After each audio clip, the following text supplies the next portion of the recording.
Et bonjour. Bienvenue pour cette nouvelle séance de méditation.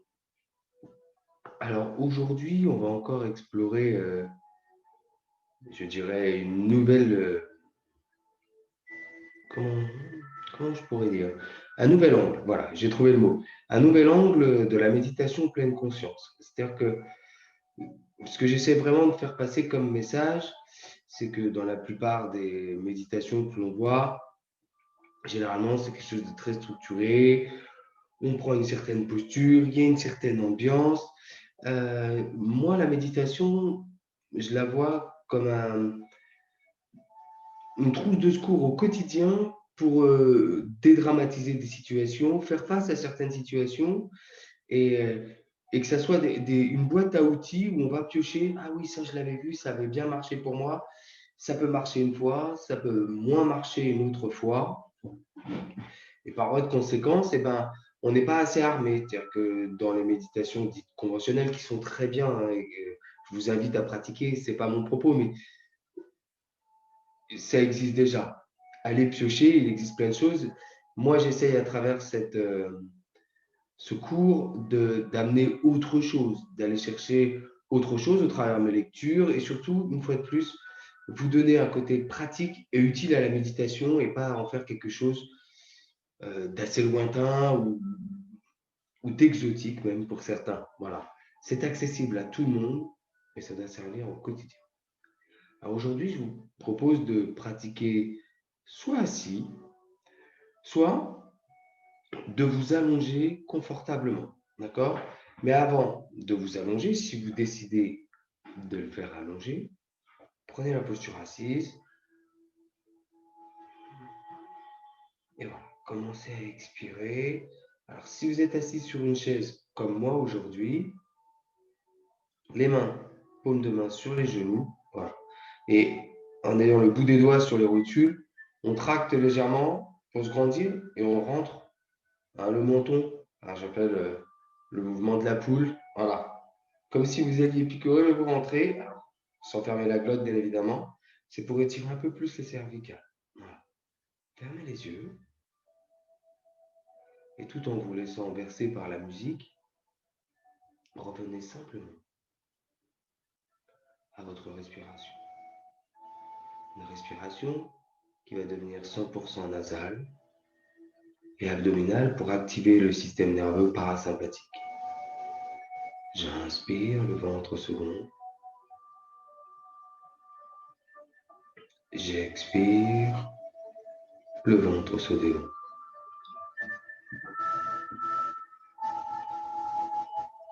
Il n'y a rien d'autre à faire.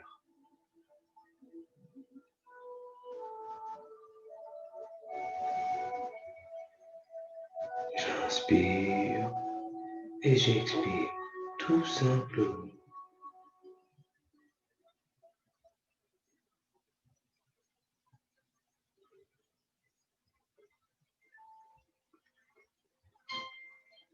Si votre esprit s'échappe, ramenez-le simplement, soit à la musique, soit à cet air qui rentre et qui sort, et tout en gardant un étirement maximal du dos. Sur la prochaine expiration, vous allez basculer le menton vers le sternum.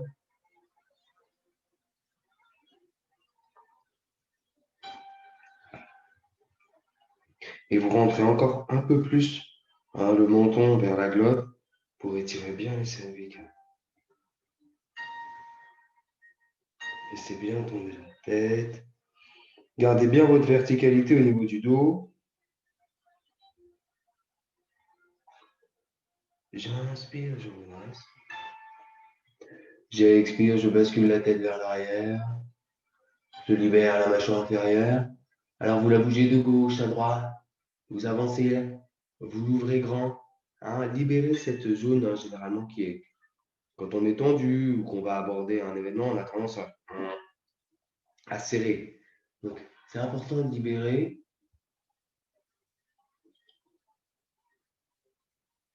Laissez bien la tête basculer.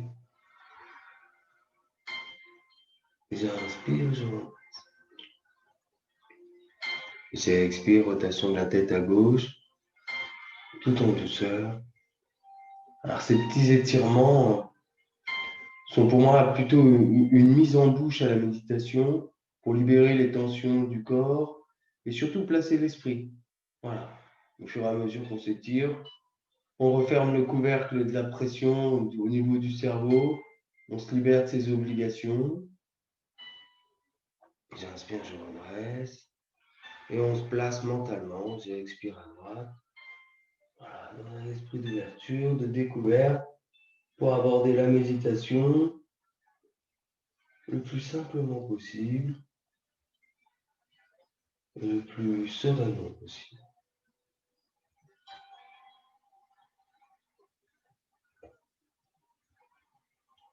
J'inspire, je relâche. Relâchez un petit peu le dos. Quand on n'est pas habitué, ça tire un peu. Je vous propose quelques étirements au niveau des épaules. Vous croisez les doigts. Voilà. J'expire. Allez, j'inspire, je lève. J'expire, j'étire légèrement. Alors ça, c'est vraiment quelque chose que vous pouvez faire au bureau. Hein. Quand ça fait 2 ou 3 heures que vous êtes derrière votre écran à appliquer vos tâches. J'expire, je relâche. Vous prenez 30 secondes, personne ne vous en voudra. Hein. Et tout de suite, voilà, ça a apaisé. OK? Donc, aujourd'hui, et avant que vous allongiez, je voudrais qu'on fasse, c'est une mini-séance que vraiment vous pouvez faire au quotidien. C'est ce qu'on appelle la respiration dans le bassin. Alors, c'est un exercice simple qui crée à la fois du recul et de la paix. On peut aussi l'appeler l'expiration du soulagement. L'exemple, vous allez vite le définir, c'est quand on rentre chez soi après une journée difficile et que, voilà, on va se vautrer dans le canapé et que en même temps qu'on se laisse tomber par la bouche, on fait quelle journée de dingue. Voilà. Et bien c'est ça, la respiration dans le bassin. C'est une expiration, pardon, buccale où on libère. Alors, le top, c'est de le faire 4-5 fois de cycle, 4 à 5 fois dans la journée, pour vraiment que ça soit, voilà. Et de placer sa conscience là dans le bassin. C'est vraiment, c'est pour libérer l'énergie qui est au niveau du plexus solaire. Voilà. Donc, on va s'exercer une première fois. Restez assis et assise, bien évidemment. Et on va vraiment mimer ce côté soulagement. On y va? On va le faire une première fois, 3 fois. J'inspire. Et vraiment avec ce... Encore. Encore. Encore. Une dernière fois.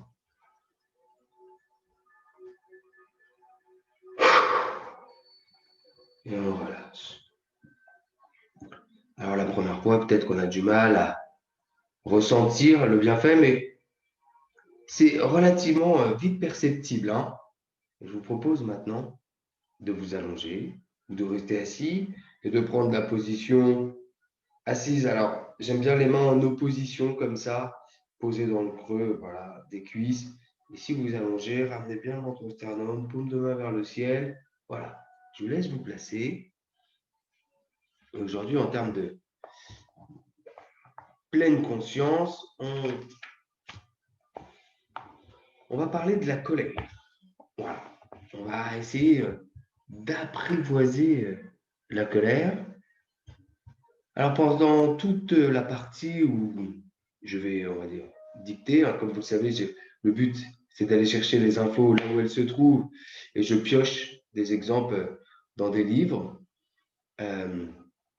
Et derrière, laissez-vous guider sans jugement, essayez de ressentir plutôt que de penser en disant ça, c'est pas pour moi. C'est juste de vivre l'instant présent et de vous imprégner de la lecture pour essayer, dans un futur prochain, de pouvoir apprivoiser cette colère. Allez, fermez les yeux, concentrez-vous sur le son de ma voix. S'il le faut, refaites une dernière expiration dans le bassin.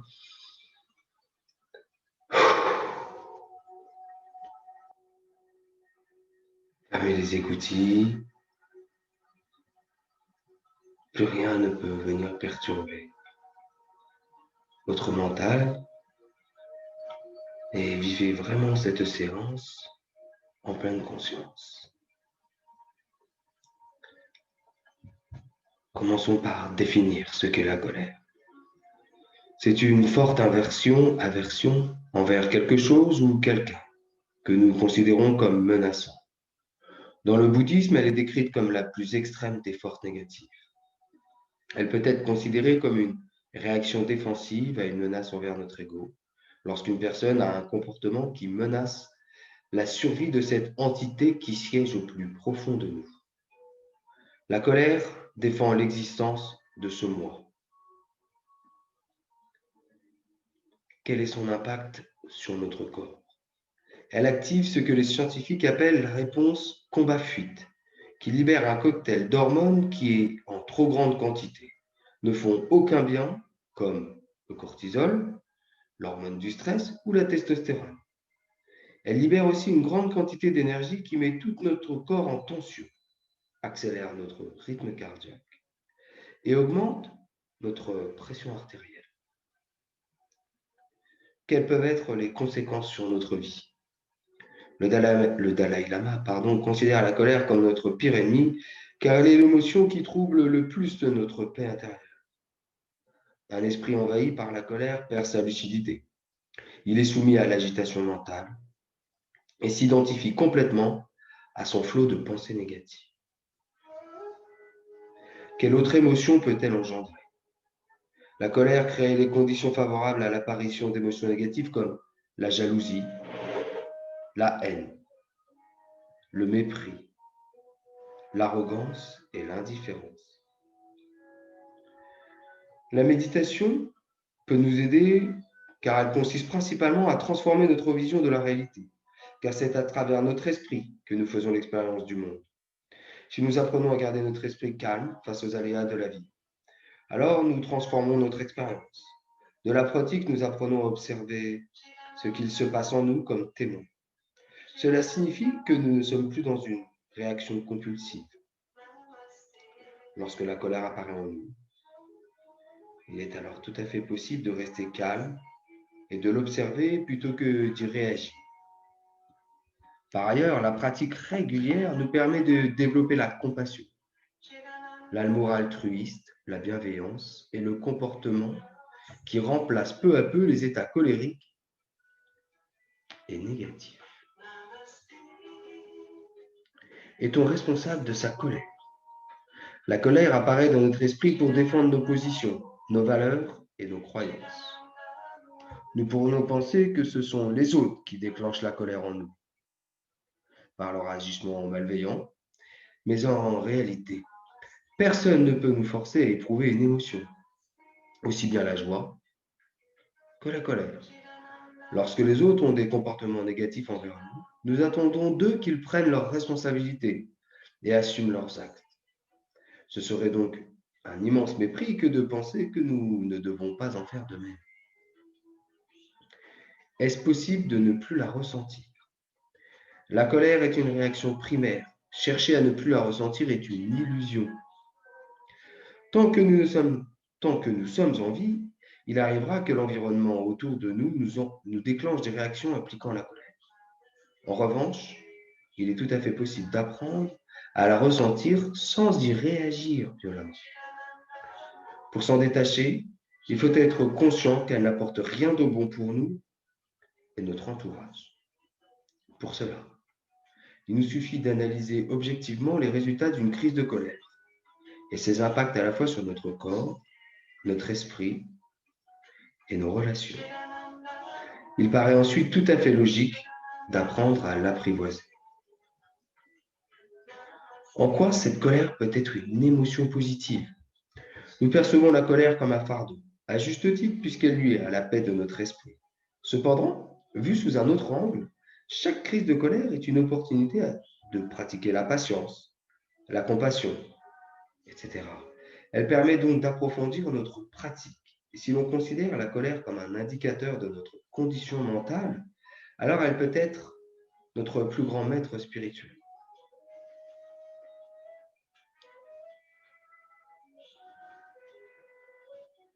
Je vous invite quelques instants à reprendre contact avant que nous attaquions la suite pour apprendre à dissiper ce sentiment. Et si vous le souhaitez, de refaire ensemble 3 respirations au niveau du bassin. J'inspire et allez. Encore une fois.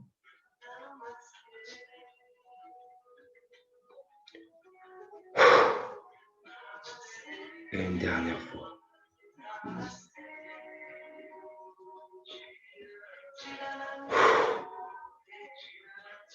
Voilà. Placez de continuer votre corps pour aborder le reste de la séance. Et mentalement, tout en finissant ce placement, imaginez que vous soyez pris par un intense sentiment de colère. Faites revivre peut-être une colère récente, ou une colère ancienne, ou une colère qui n'a toujours pas été apaisée, bien enfouie au fond de vous. Essayez de ressentir la situation. À ce moment-là, il vous semble qu'il n'y ait aucun autre choix que d'y réagir. Malgré tous vos efforts pour vous calmer, votre esprit finit toujours par revenir vers l'objet ayant créé la colère en nous, comme un bout de fer attiré par un aimant. Si quelqu'un a eu un comportement malveillant envers nous, l'image de cette personne, ses actes et ses paroles nous reviennent sans cesse à l'esprit. Chaque fois que nous y repensons, la colère se renforce, comme si nous venions de jeter de l'essence sur le feu.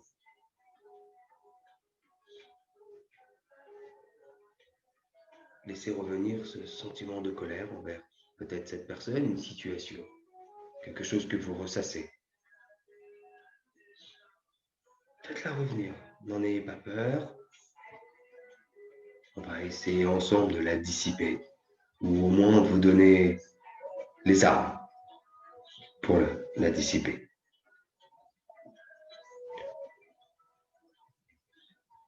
Voilà, ce sentiment est maintenant revenu en vous et cette colère est réveillée. Et nous allons essayer maintenant de changer l'approche. Essayons de contempler, non pas l'objet de la colère, mais l'émotion elle-même. En procédant ainsi, nous cessons de l'alimenter et de lui donner du pouvoir. Un peu comme si nous arrêtions de remettre du bois sur le feu, pour simplement la regarder s'éteindre peu à peu. Si nous détournons notre attention de l'objet qui a provoqué la colère, nous cessons d'alimenter l'émotion par nos pensées, et elle finira par se dissiper d'elle-même. S'il nous est trop difficile de concentrer notre esprit sur la notion abstraite qu'est la colère, nous pouvons tourner notre attention vers ses conséquences dans notre corps, comme la respiration ou les sensations corporelles. Ces sensations nous permettent de saisir l'émotion. C'est un peu comme observer le vent. Il n'a ni forme, ni couleur. Le vent est insaisissable et pourtant il est possible de porter notre attention sur lui si on se concentre sur les sensations physiques qu'il engendre. De la même façon, en présence de la colère, la respiration est altérée et les sensations physiques sont différentes de celles ressenties dans un état de calme. C'est donc cela qu'il faut observer.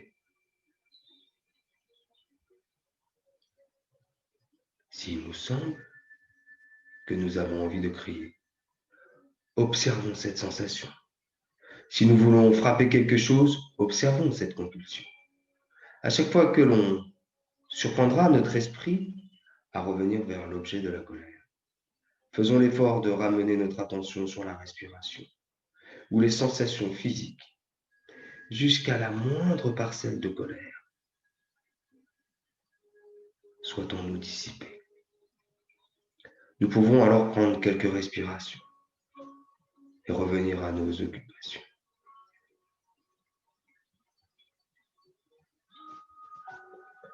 Revenez à l'image mentale de cette personne ou de ce moment qui a provoqué en vous la colère. Représentez le plus précisément possible dans votre imaginaire.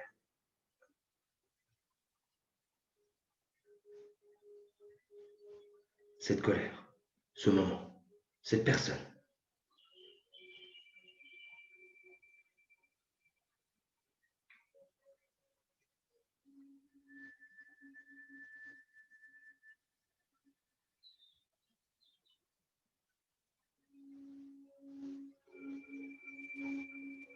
Ressentez au plus profond de vous-même cette colère qui revient. Visualisez une fois de plus, le plus précisément possible.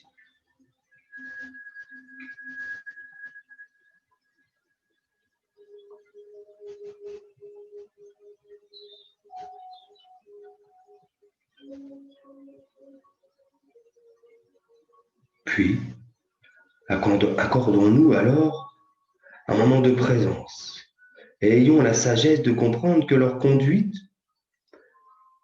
sont les fruits de poisons mentaux. Si ces êtres pouvaient en être libérés, ils cesseraient de fait d'être nos ennemis et ceux de l'humanité. Faites appel alors à un profond sentiment d'altruisme, empreint d'amour, et formulons ce vœu. Puissent ces êtres se libérer de la souffrance et de ses causes.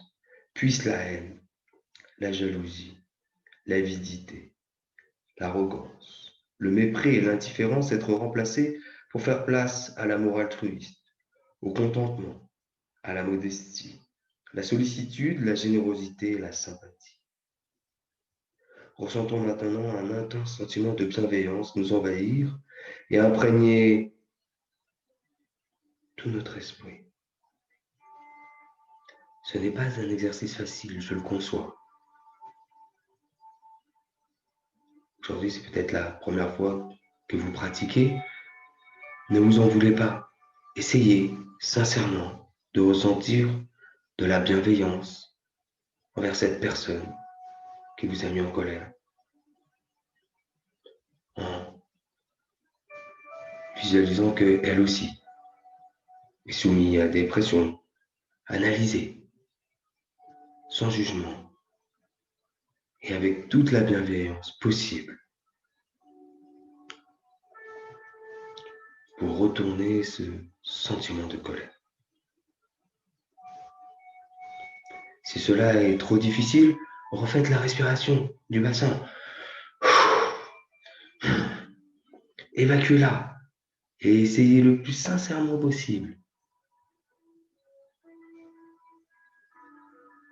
d'observer d'un point de vue complètement extérieur cette colère.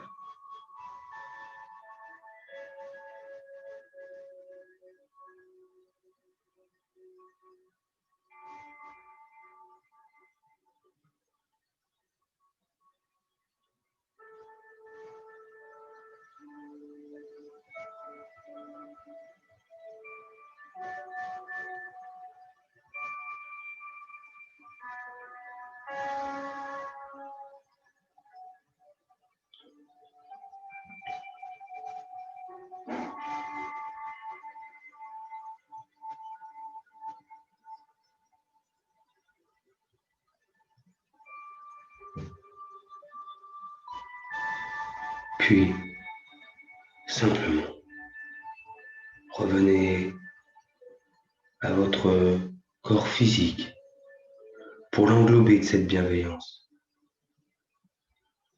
Remerciez-vous de ce temps que vous vous accordez, de cet essai. J'aime bien le mot essai. Ce n'est pas un échec, si votre esprit a divagué et que ce sentiment que j'ai réactivé a du mal à se dissiper. Ne vous auto-flagellez pas. Comme toute pratique, cela demande de l'expérience et de la pratique. Et la méditation, c'est pareil. C'est comme si vous vous asseyez pour la première fois derrière un piano et que je vous demandais de jouer du Mozart ou du Beethoven. Très compliqué. Et bien pour la méditation, c'est pareil. Et apprivoiser sa colère, ça demande du temps. Mais si vous avez cette volonté d'essayer de prendre de la hauteur et de vous dire que la personne qui est en face, ce qui vous met en colère, est elle-même soumise à des poisons mentaux, c'est déjà plus facile. Apaiser l'ego, essayer voilà, d'avoir cette bienveillance. Une fois de plus, il est difficile d'éteindre ce sentiment et vous serez de nouveau en colère. Et je me mets en colère, il n'y a pas de souci. Mais savoir l'évacuer ou savoir reconnaître qu'on a eu tort, permet surtout de ne pas la conserver, bien enfouie et de la ressasser. Ou, voilà, c'est aussi savoir pardonner.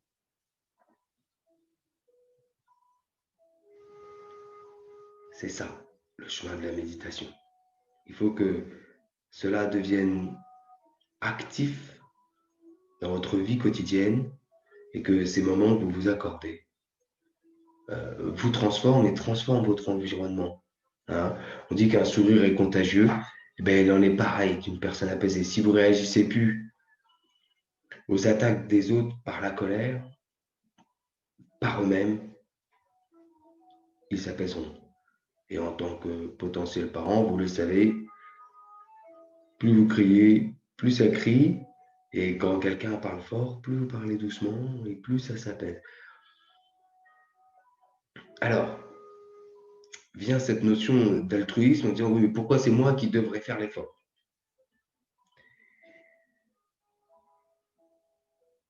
Et bien là, c'est là que vous pouvez avoir un problème et que ben, c'est une autre méditation. Parce que c'est une fois de plus, c'est votre ego. Si tout le monde se dit ça, c'est la guerre. Et s'il y a bien un dicton que j'aime pas, c'est œil pour œil et dent pour dent. Ça, pour moi, la loi du je crois que c'est la loi du talion, je peux peut-être me tromper, mais ça, celle-là, je la déteste. Gandhi disait, soyez le changement que vous souhaitez pour le monde. Observez le monde, vous le trouvez sûrement cruel, plein d'injustices ou en guerre, et si vous, vous continuez, même dans votre microcosme, à faire la guerre ou à être en colère ou à créer des injustices par égotisme, en fait, le monde est à notre image. Le but, c'est pas d'être moralisateur. J'ai plein de travail, moi aussi, mais c'est cette perception que j'aimerais vous amener parce que c'est pas facile. Et ça demande du courage. Et si vous écoutez ce que je dis, si vous êtes là, c'est que quelque part, vous êtes dans cette recherche de sérénité. On ne fait rien pour rien. Il y a toujours quelque chose. Rappelez-vous pourquoi vous avez décidé de vous mettre à la méditation, pourquoi vous avez décidé d'acheter un livre, pourquoi vous avez décidé de faire telle action au plus profond de vous. Et c'est ce sentiment qu'il faut garder face à l'injustice, face à la colère, c'est ça. C'est pourquoi vous avez fait les choses. Voilà. Prenez quelques instants. Voilà. Vous auriez peut-être pris plein la tête, peut-être que du coup ce sentiment de colère que j'ai fait renaître a du mal à partir. J'en suis sincèrement désolé, mais de la pratique naît le succès. Et la semaine prochaine, nous aborderons le savoir dire non. Parce que ça aussi, ça peut engendrer de la colère et bien des soucis. De dire oui, alors qu'au plus profondément de nous, eh ben, on a envie de dire non.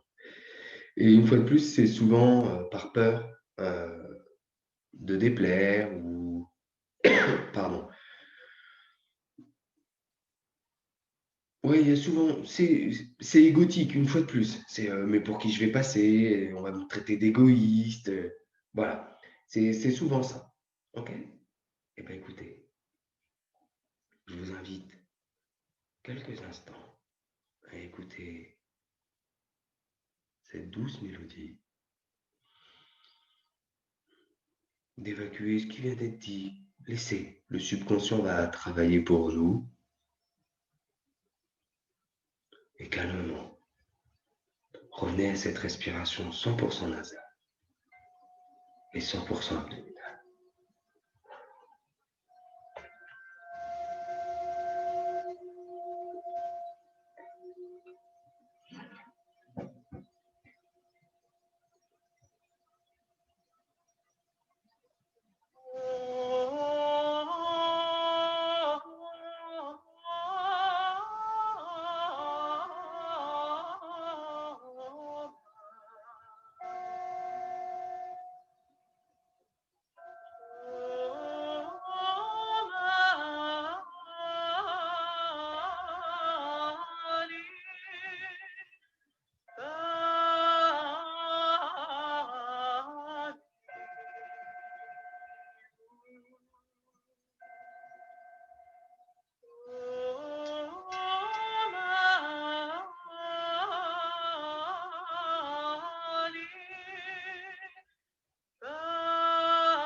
Tout en douceur. Si vous êtes allongé, étirez-vous et reprenez la posture assise. Si vous êtes assis comme moi, voilà, relâchez. Une fois de plus, hein, je finirai en rappelant une phrase du Dalai Lama et en ouvrant une parenthèse. Il n'est en aucun cas pour moi une façon détournée de vous amener vers une spiritualité qui ne serait pas la vôtre. Mais il faut quand même reconnaître qu'ils sont passés maîtres dans ce domaine.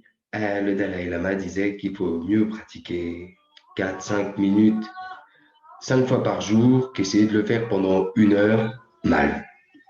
Sur ce, je vous souhaite un excellent week-end, une excellente semaine et je vous donne rendez-vous la semaine prochaine pour savoir dire non. Au revoir.